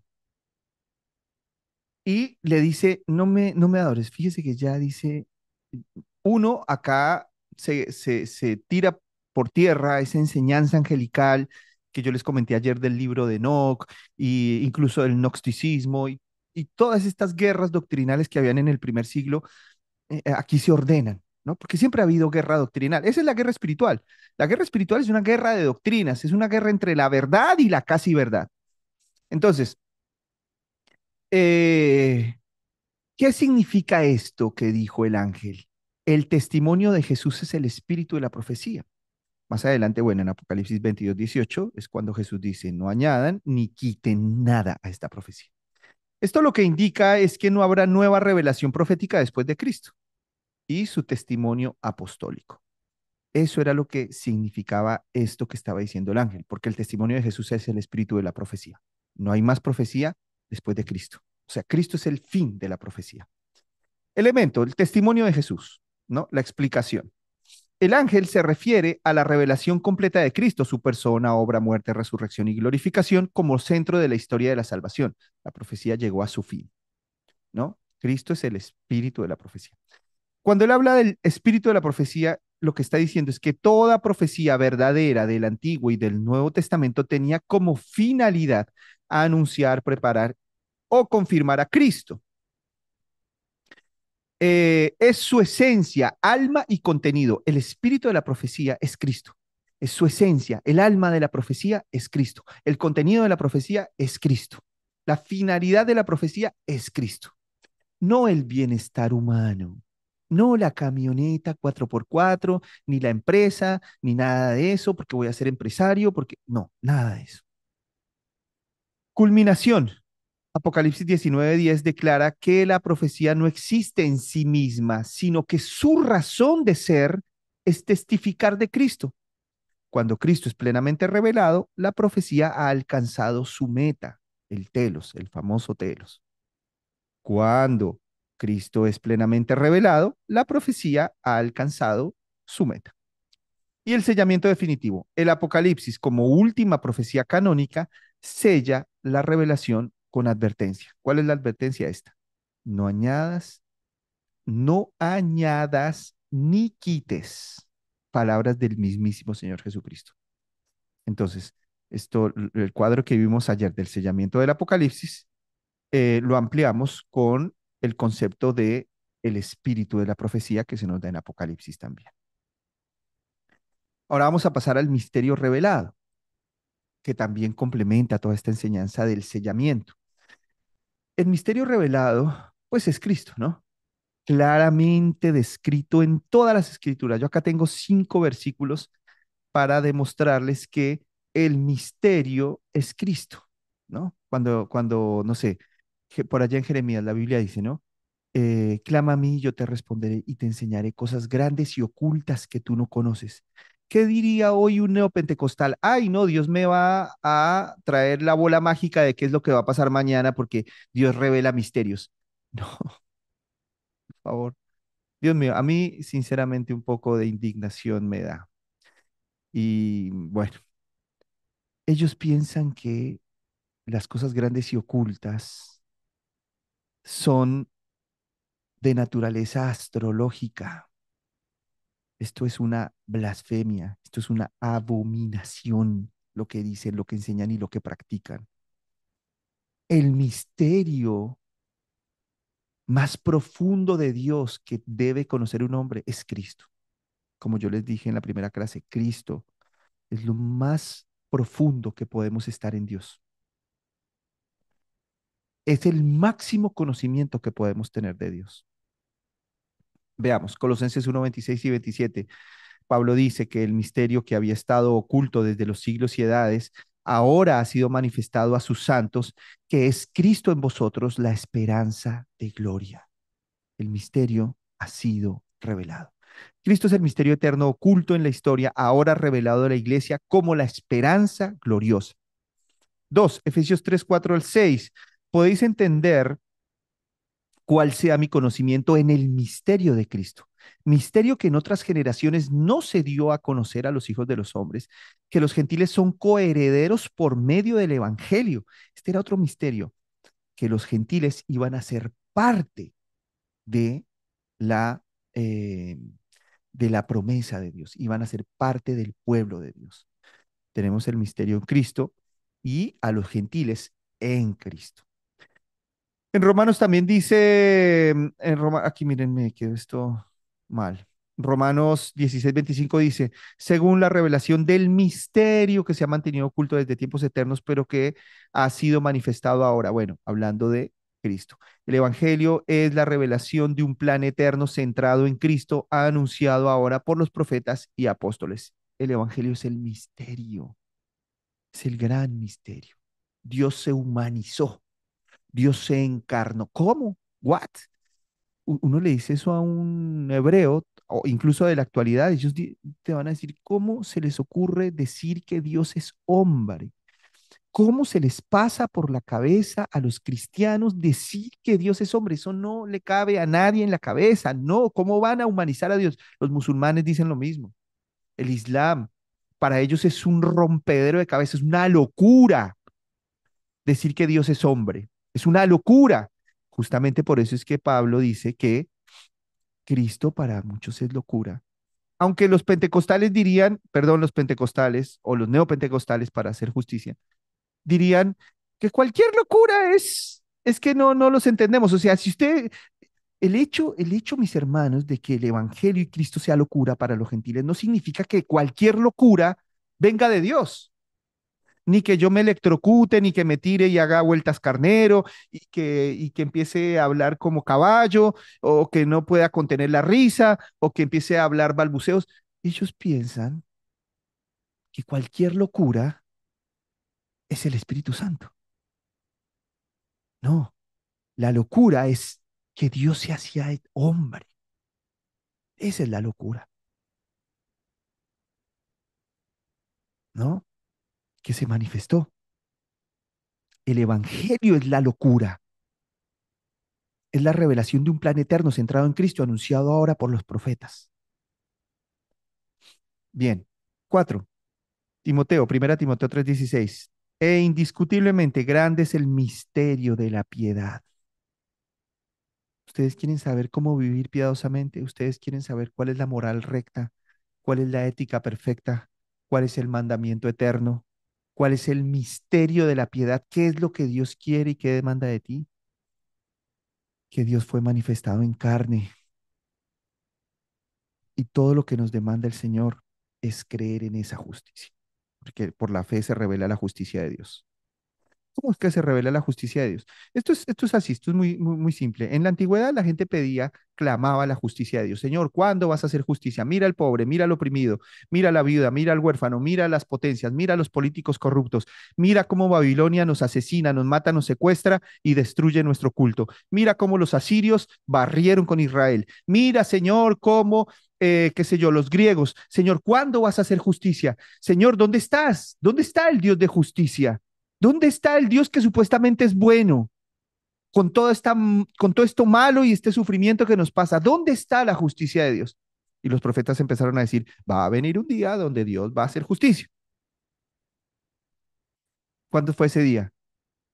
El glorioso día de la cruz del Calvario, donde todo el derramamiento de la ira de Dios se castiga sobre un humano que nos representa, sobre una humanidad que nos está representando. Y entonces Dios castiga en Cristo la humanidad, la naturaleza humana la castiga con toda su ira y se establece la justicia de Dios. Y entonces Dios dice, ahora ustedes tienen que confiar en mi justicia para ustedes que sean justificados, y si no los tengo que prender fuego a todos.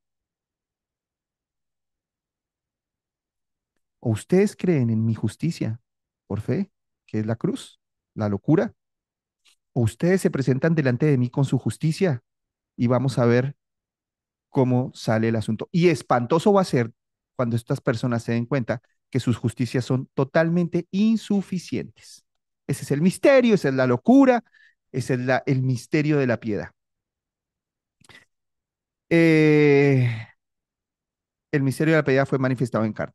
Cristo mismo, Dios encarnado, es el misterio central de la piedad, el misterio central de la justicia, el misterio central de la misericordia, el misterio central de la gracia, revelado en su vida, muerte, resurrección y glorificación. Bueno, ¿qué más podemos decir? Misterio revelado 2, quinto versículo, 1 Corintios 2:7 dice, mas hablamos sabiduría de Dios en misterio, sabiduría oculta, la cual ninguno de los príncipes de este siglo conoció, porque si la hubieran conocido, nunca habrían crucificado al Señor de gloria. Entonces, Pablo habla que la sabiduría de Dios y la ciencia de Dios oculta, que los príncipes de este siglo no conocieron, porque si la hubieran conocido, no habrían crucificado a Cristo. Esa sabiduría es Él, es Cristo. Cristo crucificado es la sabiduría escondida. Cristo crucificado es la justicia escondida para los hombres, incomprensible para el mundo, pero revelada por el Espíritu a los creyentes. Conclusión, todos estos textos coinciden en que Cristo es el centro del misterio eterno de Dios. Ese misterio estuvo escondido en siglos pasados, en tipos, sombras y promesas, en el ministerio profético, ¿no?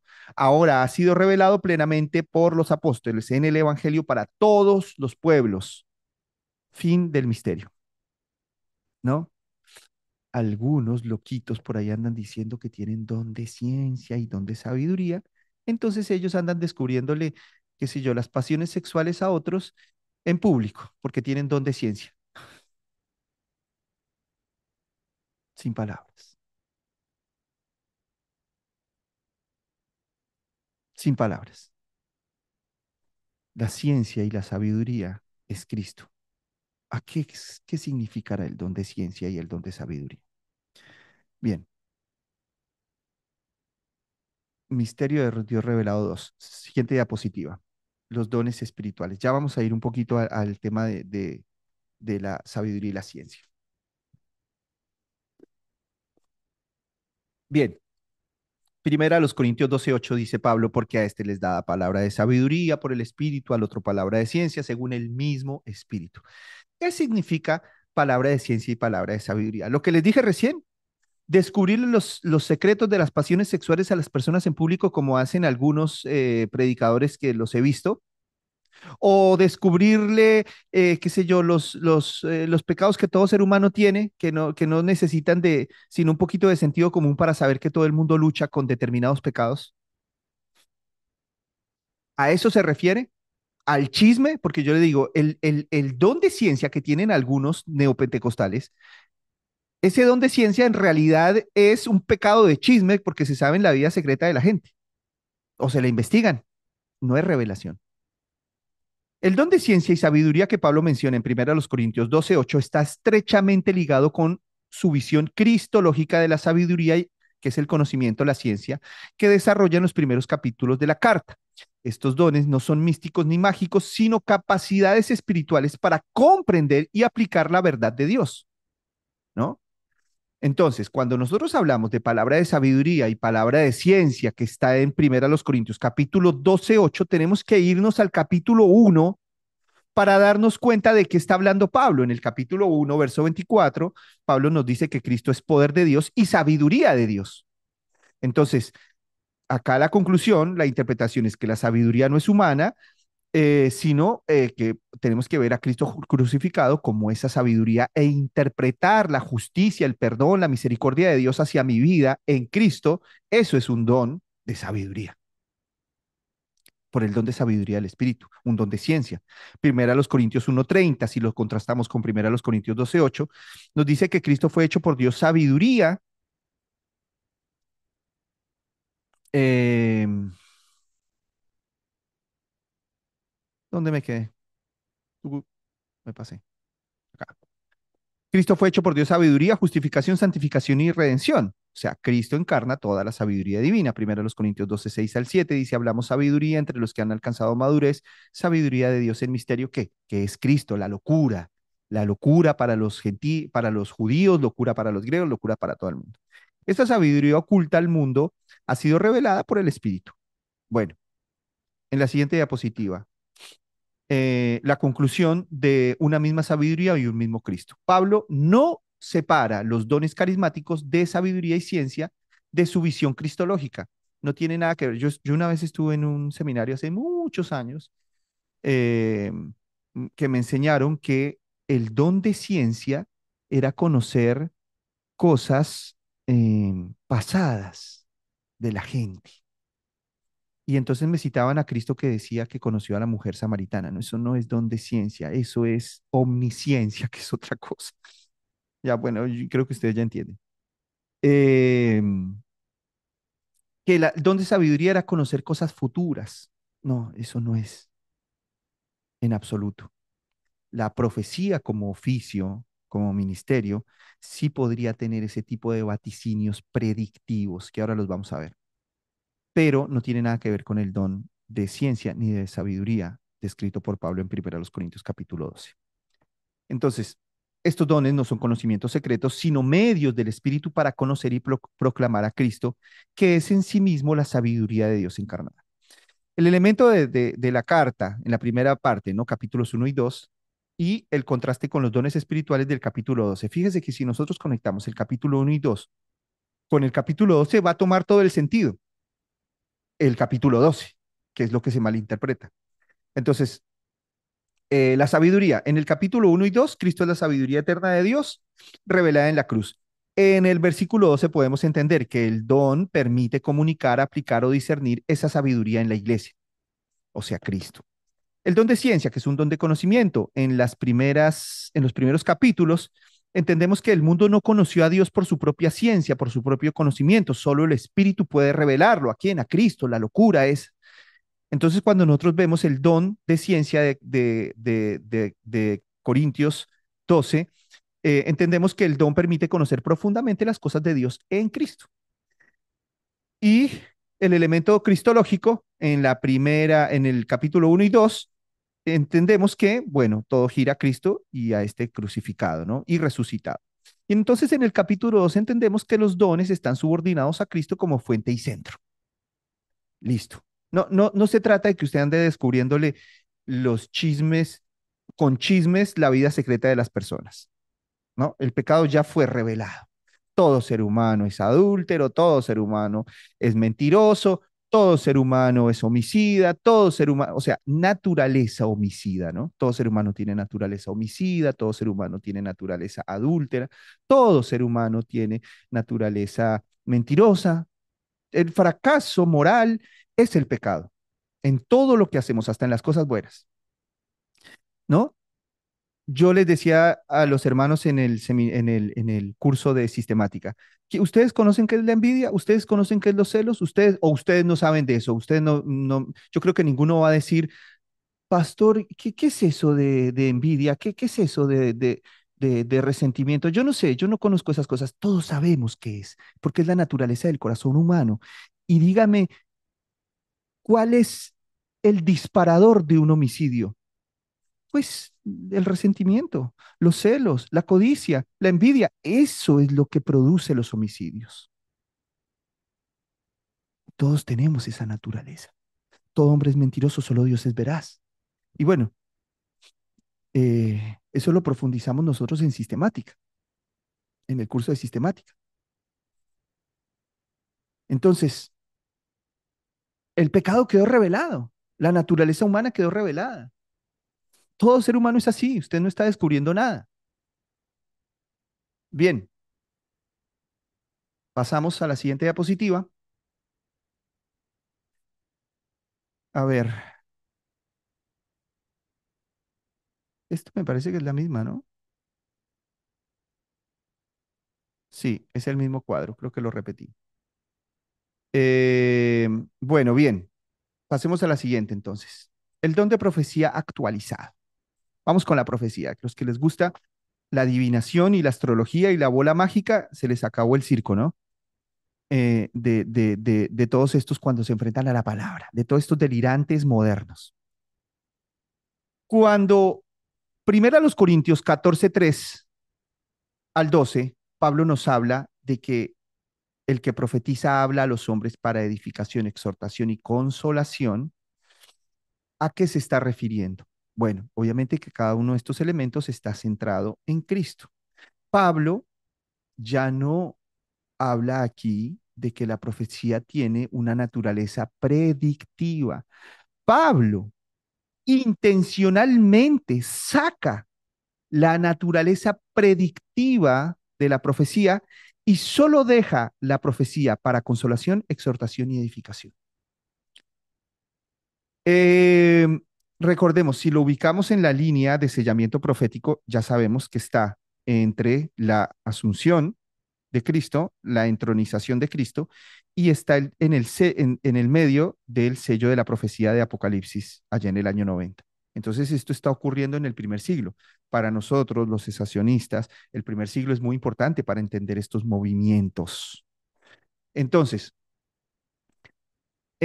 cuando Pablo habla de que la profecía es para edificación, exhortación y consolación, ¿qué es edificación profética?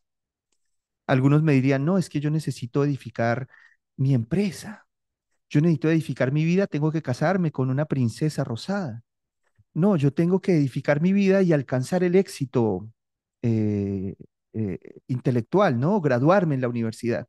Y entonces necesito que me consuelen o que me digan si voy a pasar los exámenes proféticamente.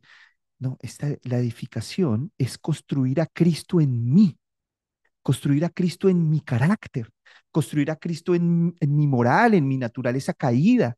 Eso es una profecía de edificación, lo dice claramente Efesios 4:11. Efesios 4:11 dice que los ministerios profético, apostólico, evangelístico, pastores y maestros son para edificar al cuerpo de Cristo para hacerlos empresarios. No, edificar al cuerpo de Cristo hasta que lleguen a la estatura de la plenitud de Cristo.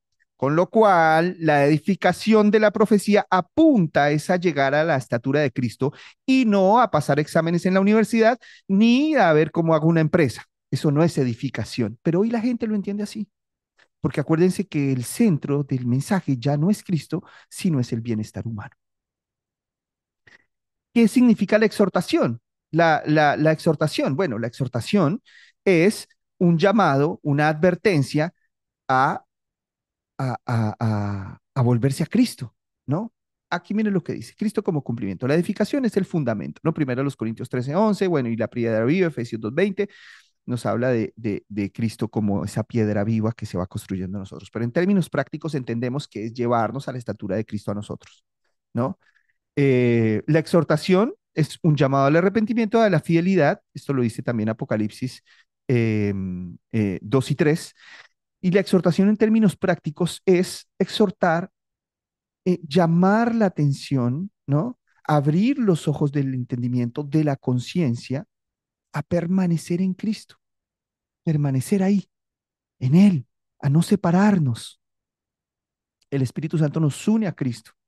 Y aunque nosotros somos débiles y queremos soltarnos, Él nos mantiene sellados. Sin embargo, la exhortación de los apóstoles siempre fue a permanecer en Cristo, como parte de la responsabilidad humana. Permanecer en Él. Esa es la exhortación. Y la Biblia lo enseña clarísimamente, ¿no? Un llamado al arrepentimiento, ¿para qué? Para estar en Cristo. ¿Y a la fidelidad a quién? A Cristo. Y finalmente la consolación, el consuelo de Israel es Cristo, el descanso, el sábado, el reposo último. La consolación es su segunda venida. Pablo cuando hablaba de la segunda venida dice, em, consuélense unos a otros con estas palabras. Cristo viene. Está dentro de ese contexto, ¿no? Él dice, Cristo viene, la segunda venida, esperémoslo en las nubes. Los que estén en Cristo resucitarán primero. Y después termina diciendo, consolados unos a otros con estas palabras. Entonces, ¿cuál es el consuelo? ¿Que Dios me va a sanar? Bueno, muchos cristianos mueren lamentablemente hoy en día por enfermedades. Muchos cristianos murieron por COVID. Muchos cristianos han muerto por cáncer y mueren. Verdaderos, legítimos, cristianos fieles, cristianos que mueren con una fe como murieron los del primer siglo, con una fe brillante, no con una fe que los sacaba de problemas, una fe que los llevaba a morir por fidelidad, ¿no? Aunque en muchas ocasiones, Hebreos 11 dice, por la fe taparon bocas de leones, pusieron en fuga ejércitos extranjeros, conquistaron ciudades, reinos. Fantástico esa fe hermosísima.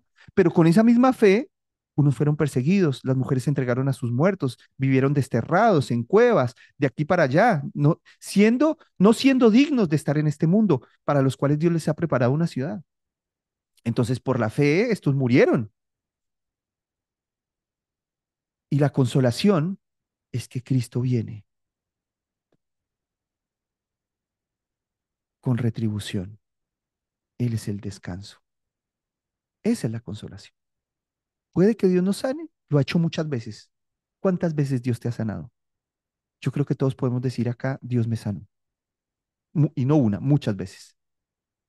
Entonces el consuelo último del creyente es la venida de Jesucristo. Eh, entonces, la profecía predictiva tuvo su cumplimiento en Cristo y su obra redentora. Ese factor predictivo, ese factor que vaticinaba eventos futuros, que preveía eh, el futuro. Ese evento terminó porque tuvo su cumplimiento en Cristo. La profecía ya no es más predictiva. La profecía es para edificación, exhortación y consolación. Lo que ahora permanece es la profecía como proclamación de Cristo, que consuela, exhorta y edifica. Esto es el Evangelio, mis hermanos. Y el Evangelio es muy profundo. Si nosotros queremos hablar del Evangelio, podemos quedarnos hablando un año entero, ¿no?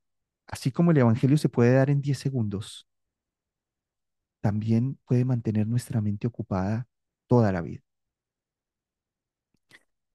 Esta forma de profecía se manifiesta no por nuevas revelaciones, sino por la exposición del Evangelio eterno. Este es el don de profecía actualizado bajo la administración apostólica. Bien, vamos a ver cumplimientos engañosos. ¿Cómo estamos de tiempo? A ver, Tuki. Bien, estamos bien. Bueno, es posible que esta clase yo la suba a YouTube, esta última. Em, pero bueno, vamos a ver. Em, entonces, vamos a tratar de cerrarla. Sí se puede. Sí, igual venimos bien. 11:03 recién. Bien, cumplimientos engañosos. Porque mucha gente sale diciéndome, bueno, pastor, está todo muy lindo esto, está precioso, está hermoso, pero a mí vino un profeta y me dijo que yo me iba a enfermar y yo me enfermé. Y se cumplió todo lo que me dijo. Y no sabía nadie lo que yo sabía y él vino y me lo dijo. ¿Qué es eso, pastor, entonces? Bueno, yo les voy a decir qué es. Segunda de los Tesalonicenses 2:9 al 10 dice que Satanás, la bestia, el anticristo, cuyo advenimiento, bueno, está hablando del inicuo cuyo advenimiento es por obra de Satanás con gran poder y señales y prodigios mentirosos. Ese advenimiento es obra de Satanás y él viene con poder y señales y prodigios que mentirosos, son falsedades, no son milagros verdaderos. Satanás no sana. Satanás engaña como si fuera una sanidad. Yo se lo digo en las palabras del doctor Sproul. Satanás hace trucos, como un mago. Entonces un mago engaña sus sentidos, engaña su visión, engaña la percepción suya de la realidad, la distorsiona y de un sombrero le saca un conejo y una mujer y una paloma. Y uno queda, ¿cómo lo hizo? Tan real, es milagro. Bueno, en la antigüedad estos magos pasaban por milagreros. Bueno, eso no son milagros, son trucos. Y Satanás es experto en trucos, en distorsionar la realidad para que parezca un milagro, pero no es milagro. Por eso a mí me gusta mucho la explicación de Sproul con esto, ¿no? No son milagros, son trucos. Lo que hicieron los magos allá en Egipto eran trucos, porque el único que hace milagros es Dios. Y cuando acá esas personas van y le dicen al Señor Jesucristo, Señor, en tu nombre profetizamos, echamos fuera demonios, sanamos enfermos, y el Señor les dice, apartados de mí, yo no los conozco, nunca los conocí. No es que los conocí un tiempo y después me olvidé, no, nunca, nunca, nunca los conocí. Entonces, el hecho de que ellos digan que profetizaron no significa que profetizaron. Ellos creían que profetizaban. El Señor no los conocía, porque muchos piensan que Satanás hace milagros reales y que los falsos cristianos hacen milagros reales. No, los falsos cristianos, los falsos hermanos hacen trucos y ellos se engañan a sí mismos y ellos piensan que hacen milagros y no hacen nada. Textos relacionados con esta verdad. Apocalipsis 13:13 dice que la bestia hace grandes señales que engañan a los moradores de la tierra. Mateo 24:24, Jesús advierte que surgirán falsos cristos, falsos profetas, harán grandes señales y prodigios para engañar, dentro del entendimiento de que Satanás, bueno, es un ser superior a la humanidad. La Biblia dice que los ángeles son hechos superiores a los hombres. Entonces Satanás es más fuerte, es más ágil, es más hábil, ¿no? Que nuestra naturaleza. Y él puede distorsionar la realidad como un mago y hacer trucos y engañar, pero nunca Satanás hará milagros porque Satanás no es omnipotente. Creo que uno de los grandes problemas de la iglesia es que le han dado a Satanás características o atributos que solo tiene Dios. Muchas personas piensan que Satanás es omnipresente, está en todo lado. No, Satanás no es omnipresente, es un ángel, es infinitamente menos poderoso que Dios. Es más poderoso que los hombres, pero es infinitamente menos poderoso que Dios. Sin embargo, en teologías modernas, Satanás parece que fuera omnipotente, omnipresente, quisiera que él puede sanar, él puede anunciar el futuro proféticamente, él puede, qué sé yo, abrir mares. No, Satanás no puede hacer nada, él engaña. Él no es omnipotente, él no es omnipresente, él no es omnisciente, él no conoce todas las cosas. La profecía viene de la omnisciencia de Dios, del conocimiento de Dios, de la mente de Dios que conoce todas las cosas. Por eso Satanás no puede profetizar, engaña solamente. Porque si Satanás pudiera profetizar, entonces él sería omnisciente también.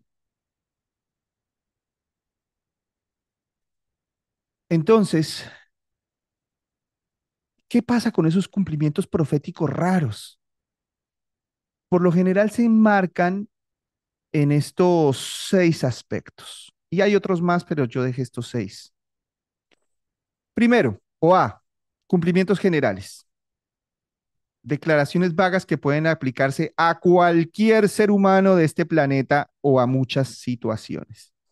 Les doy un ejemplo de falsa profecía. Sufriste cuando eras niño. Yo siempre les digo, todos hemos sufrido de niños. Quizás abusaron de ti.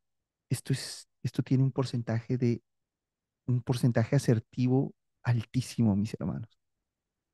Y en mi experiencia pastoral sé lo que les estoy hablando.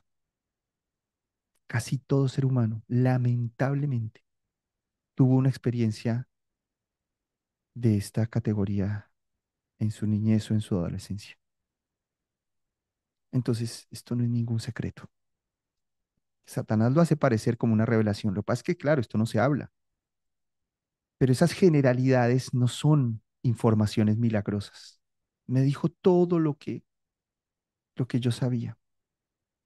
No, esto se conoce como cumplimientos generales. Se pueden aplicar a cualquier ser humano.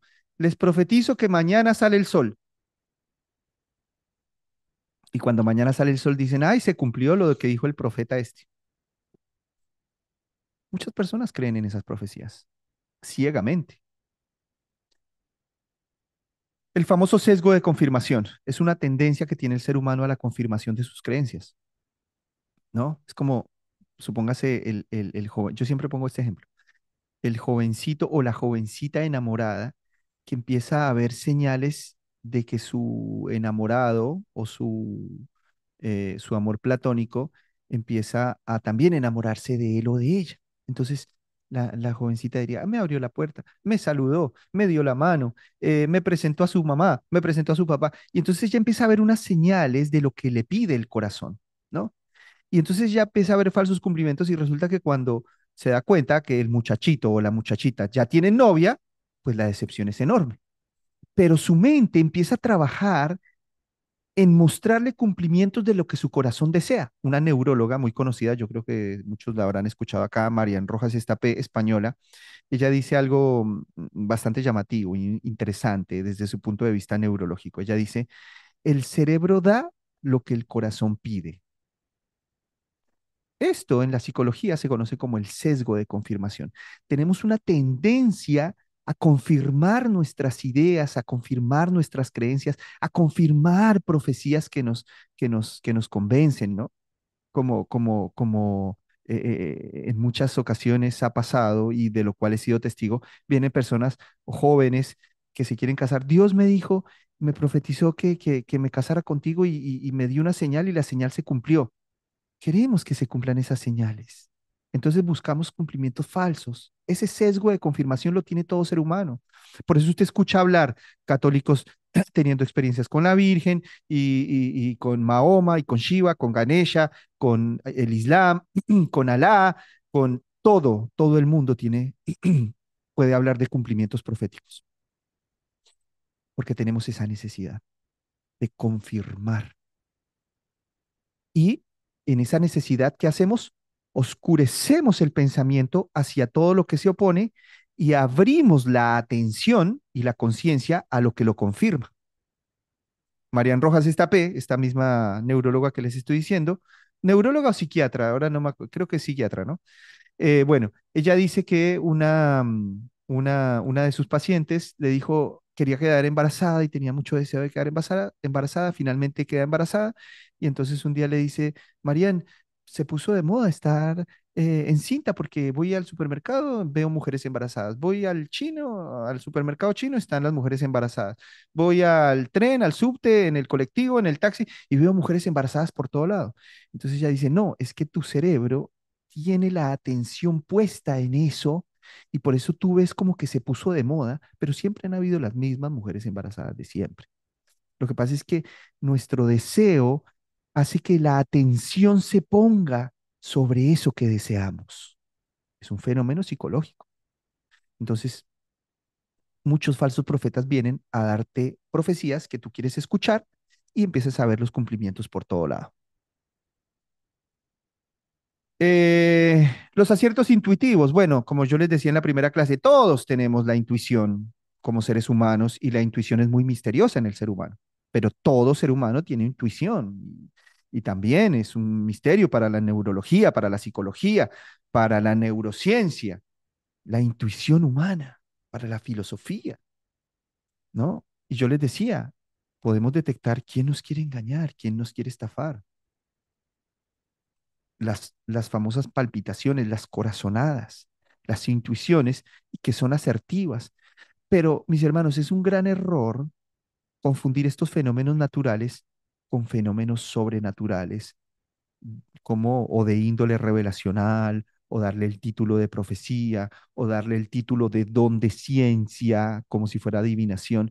Eso es un error. No podemos darle estos títulos a fenómenos naturales en el ser humano, que pueden ser asertivos, yo no digo que no. ¿Y el Espíritu Santo puede usarlos? Claro que sí. ¿Y librarnos de situaciones? Claro que sí. Pero no le vamos a llamar profecía porque ya sabemos qué apunta la profecía. La profecía está apuntando siempre al contexto bíblico, a la naturaleza de la revelación bíblica. Que eso, bueno, eso yo lo abordo en un curso que tengo de la teología de los milagros. ¿Por qué hay milagros y cómo los milagros están vinculados con la revelación? Bueno, eh, entonces, esos aciertos intuitivos, muchas personas los interpretan como fenómenos revelacionales, pero es un error terrible, porque generan es confusión. Después está la retroprofecía, que también ha sido usada por siempre. Esto es un engaño milenial. Y la retroprofecía es atribución de preanuncios falsos. Por ejemplo, si yo les digo, miren, yo profeticé que Chávez se moría. Bueno, hoy sabemos que Chávez se murió, pero ¿cuándo lo dijiste? No, yo lo dije 2 días antes de que se muriera. Entonces, estoy hablando de cumplimientos que ya conoce todo el mundo, pero me atribuyo el hecho de que yo los haya dicho antes de que sucedieran. Esto también pasa mucho. Hay muchos engañadores que usan esta técnica. Y hay muchos engañadores que dicen profecías vaguísimas. Justamente yo veía uno hace poco. En Colombia sufrimos hace poco un tema de un atentado contra un político. Y entonces salía un profeta diciendo días antes de que pasara ese atentado que iba a pasar algo en Colombia y que no sé qué, pero era algo muy vago, muy que no se entendía muy bien, que podía ser aplicado, como les dije, a cualquier situación. Días después del atentado, este profeta se atribuye a haber dicho que iba a pasar. Pero entonces simplemente va al pasado, busca algo que parezca que apunta a ese fenómeno y con la confirmación del futuro, entonces eh, lo vincula con el pasado, ¿no? Eh, esta profecía retrospectiva es un engaño nefasto y si nosotros empezamos a buscar situaciones que coincidan con eventos futuros que ya se cumplieron, vamos a encontrar siempre, siempre vamos a encontrar. Es muy común que digamos, a mí me olía que esto iba a pasar. Bueno, sí, en la intuición, pero ya aplicárselo quizás a un cumplimiento muy, muy exacto sería cuestión de evaluarlo, ¿no? Para ver en qué categoría lo ponemos. Después está el efecto Forer o Barnum, que son frases universales como que viene una temporada de cambio. Esto todo el mundo lo puede tomar como personal. Viene un tiempo de conquista. Bueno, Dios me habló que venía un tiempo de conquista y justo puse una panadería y empecé a vender. Pues hermano, esto se le puede aplicar a un porcentaje altísimo de la sociedad. Entonces, el efecto Barnum son frases universales que yo puedo tomar como mías, ¿no? El falso profeta no las está dirigiendo hacia mí, pero yo puedo aplicarlas hacia mí, ¿no?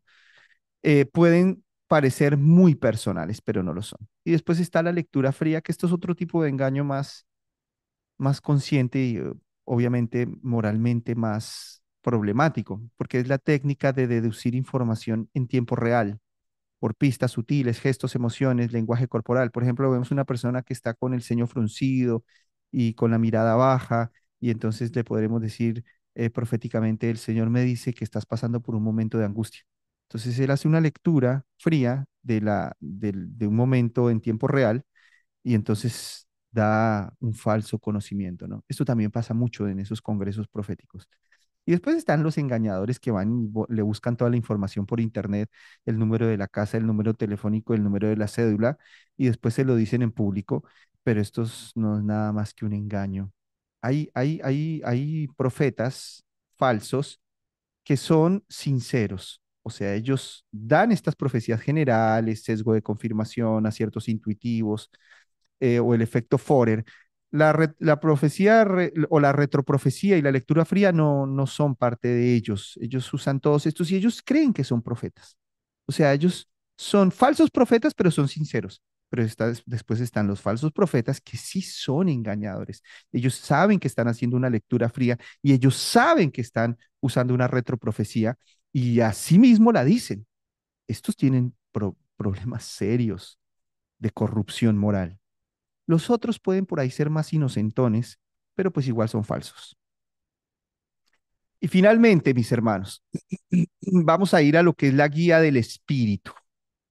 La guía del espíritu. Porque cuando nosotros decimos que la profecía, la revelación, la inspiración cesaron, hoy está vigente solo la iluminación, muchas personas se ponen tristes y dicen, ay, entonces Dios ya no me guía, ay, entonces Dios ya no habla, ay, entonces Dios ya no hace milagros. No, tiene nada que ver con eso. Dios sigue, su favor sigue, su maravilloso favor sigue sanándonos, su maravilloso favor sigue guiándonos, sigue iluminándonos, sigue llevándonos hacia un bien final y sigue protegiéndonos de un mal definitivo también.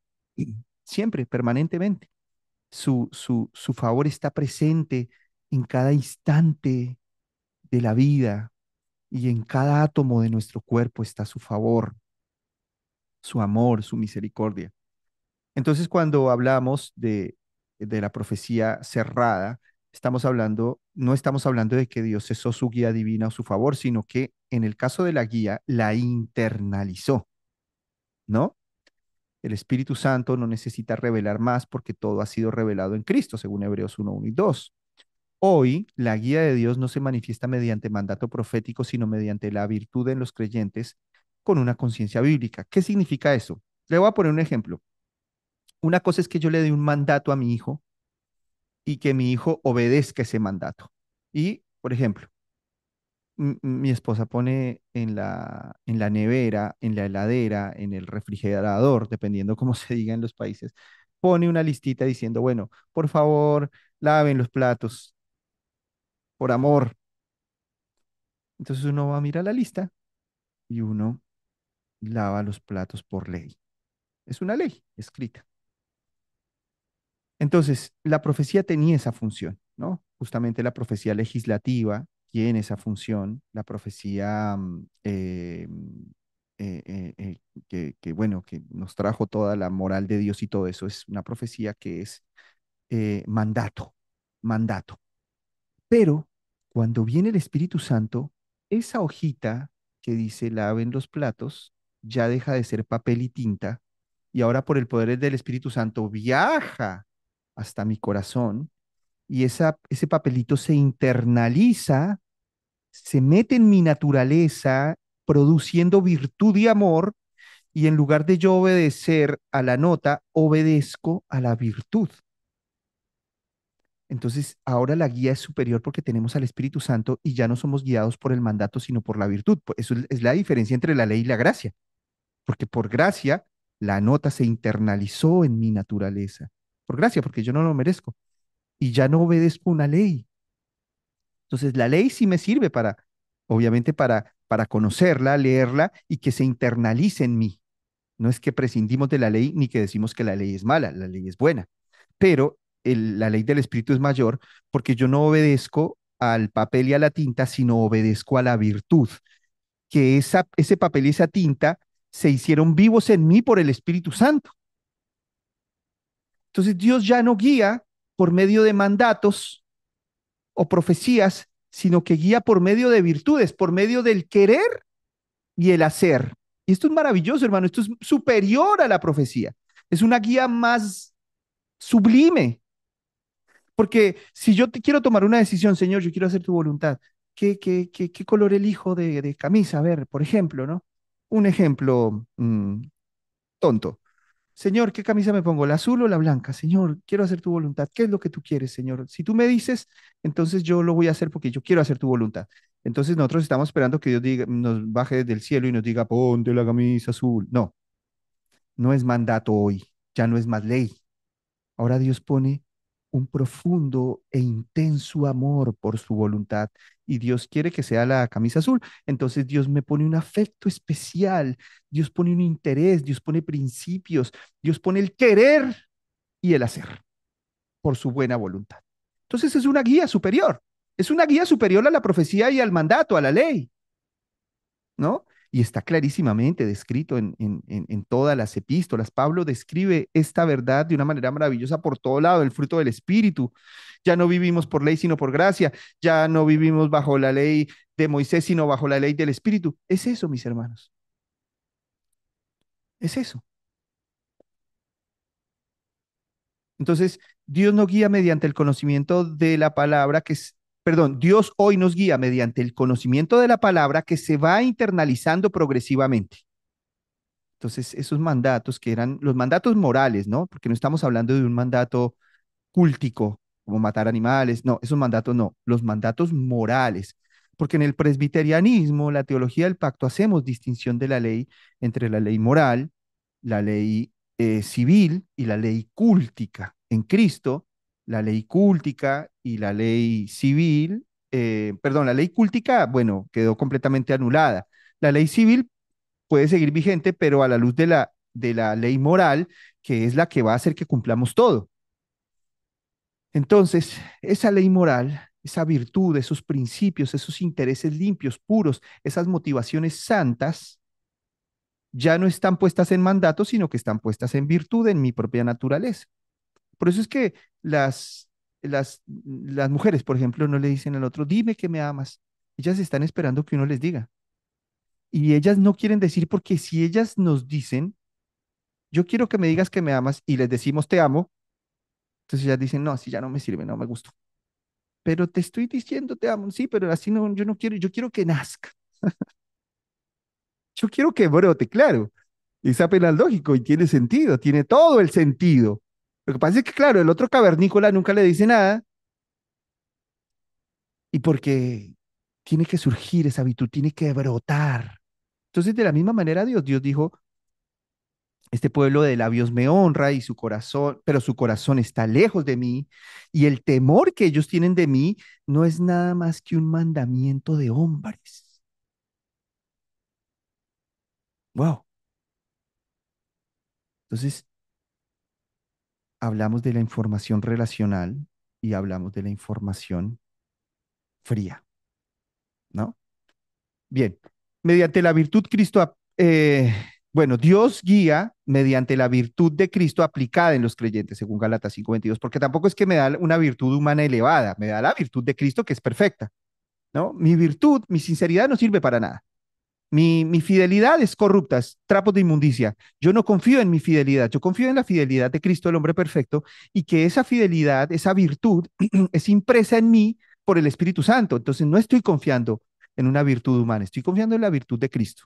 Entonces, Dios nos guía mediante la virtud de Cristo aplicada por el Espíritu Santo en los creyentes. Dios nos guía mediante la sabiduría del Espíritu aplicada a cada circunstancia bajo principios eternos. Y esto es superior a la profecía, esto es superior a la revelación, esto es superior a la ley. El mover del Espíritu Santo no puede ser desvinculado de la Escritura. Bueno, esto es un tema y que lo voy a finalizar con este. Pero bueno, voy a centrarme un poquito en este. Yo quiero que mis hijos vivan por sabiduría y no por mi mandato. Yo le he dicho a mi hija, bueno, mi hija ahora ya tiene 18 años, va a cumplir 19.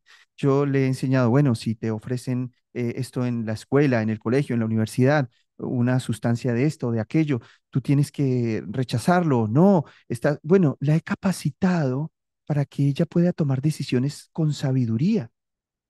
Entonces yo, cuando ella se presente, quizás en la universidad se le presente una persona y le ofrezca alguna sustancia, mm, mala, yo no quiero que ella me llame y me diga, papá, ¿qué hago? ¿Me das un mandato a ver porque yo quiero hacer tu voluntad, papá, y te amo, pero no sé qué hacer, papá, ¿qué hago? ¿Será que la rechazo o no? No, yo ya no estoy esperando que ella viva por mi ley. Yo ya no estoy esperando que ella viva por mi mandato. Yo quiero que ella viva por la sabiduría que yo le di. Entonces lo mismo pasa con el Padre. Y es obviamente más profundo porque no es una sabiduría transmitida por enseñanza, sino que es la misma sabiduría de Él en el Espíritu Santo que está en nosotros y nos guía mejor que una profecía oscura que todavía no tenía la revelación completa. Finalmente, el mover del Espíritu Santo no puede ser desvinculado de la Escritura. Muchas personas hoy en día toman el mover del Espíritu Santo sin Biblia. Entonces rebotan, se caen, vueltas de carnero, vomitan, no paran de reírse y toda esa historieta que usted ya la conoce porque es dramático y se ha popularizado de una manera escalofriante. Y estas personas piensan que ese es el mover del Espíritu Santo, un mover totalmente desconectado de la Biblia, desvinculado, palabras proféticas, guías proféticas completamente desvinculadas de la Escritura. Es un nefasto, hermano. Todo mover del Espíritu Santo estará obligatoriamente vinculado a la Escritura. Indefectiblemente el verdadero mover del Espíritu Santo estará vinculado a la Escritura apuntando a Cristo. Si no está vinculado a la Escritura, no es mover del Espíritu Santo, por más de que no pueda parar de reírse ni de electrocutarse. Finalmente, Dios guía en la actualidad mediante la internalización de la profecía definitiva, que es la Escritura. La profecía definitiva, que es el Evangelio. No mediante predicciones de naturaleza astrológica. Bien, mis hermanos, con esto hemos llegado al fin del curso Profecías y Profetas desde una perspectiva clásica, histórica, reformada, cesacionista. Así que bueno, les agradezco mucho, mis hermanos. Vamos a pasar el tiempo de las preguntas, pero por un tema de tiempo voy a cortar el video y, mm, y bueno, y seguimos acá nosotros en vivo.